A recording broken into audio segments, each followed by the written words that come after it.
How to understand the scientific method. So many of you have heard about the scientific method, and perhaps, if you were like me, were intimidated by it, as if it were some big scary process used by scientists to build death rates, and develop brain viruses that would lead to the zombie apocalypse. However, it was Hollywood and artists, people not known for caring about facts and reality, who gave science this connotation in the 20th century. The scientific method is nothing more than a way of thinking. It is a way to process this big scary beast we call the world. It allows us to break down complex events into simpler components so that we can understand them. For psychologists, the scientific method is a system used to gather information in order to understand human behavior. And like all systems, there is a protocol. And for the scientific method, it looks something like this. Number 1, ask a question.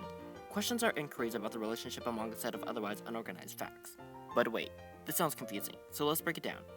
Inquiries are just your curiosity, and the relationship among a set of otherwise unorganized facts is anytime you look at something and go, I don't get it. Therefore, step 1 is curiosities about things you don't get. Number 2, develop a plausible explanation. This is broken down into 2 steps, specifying a theory and developing a hypothesis, which we'll go into more depth in a sec. Number 3, test your hypothesis. Number 4, interpret the data. Most often, the confusion starts in step 2, developing a plausible explanation. In your book, it first says to specify a theory, meaning you're going to have to do research. Specifying a theory means gathering information that can explain the confusion in the question. Say you ask, given that stress has detrimental effects on your health, why is it so prevalent in society? To specify your theory, you might go to Wikipedia and encounter the theory of evolutionary biology, which explains that people stress because it was advantageous in our ancestors. Stress heightens motor reflexes in order to efficiently react to dangerous situations.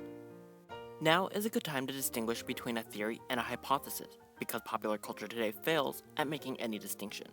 A theory is a well-established piece of information, whereas a hypothesis is a testable prediction in the form of a statement, keywords being testable and statement. Too often, students present their hypothesis in the form of a question. This is what step 1 is for. Whereas the theory is a well-established piece of information, the hypothesis awaits testing. Theories can be thought of as a bridge between your question and your hypothesis. It guides you in your hypothesis developing process. It is the reason, the justification for your hypothesis. Say you have a dog that scratches his butt. Your theory might look something like this.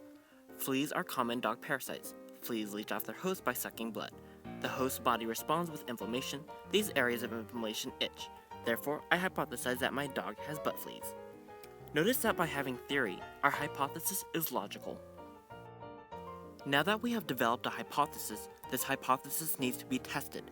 Just as there was theory to bridge our question to an appropriate hypothesis, we have operational definitions to bridge our hypothesis to an appropriate test. Operational definitions make variables in our hypothesis observable and measurable. They are the physical manifestations of abstract concepts and mental processes that are in your hypothesis. Say we go back to our first example with stress. Our task now would be to operationally define stress. We know of stress as a mental process, but how does it physically manifest itself? You might say through sweating, increased heart rate, secretion of oxytocin, adrenaline, and cortisol. But operational definitions are more tricky than that, because sweating, people also sweat because it's hot. Increased heart rate, this also occurs during sexual stimulation. And oxytocin is also released during those lovey-dovey feelings you have around your significant other. The quality of an operational definition ultimately depends on the ingenuity of the experimenter. Thus, this is where a scientist is allowed to exercise his creativity, because it is often hard to verify a mental process through its physical results.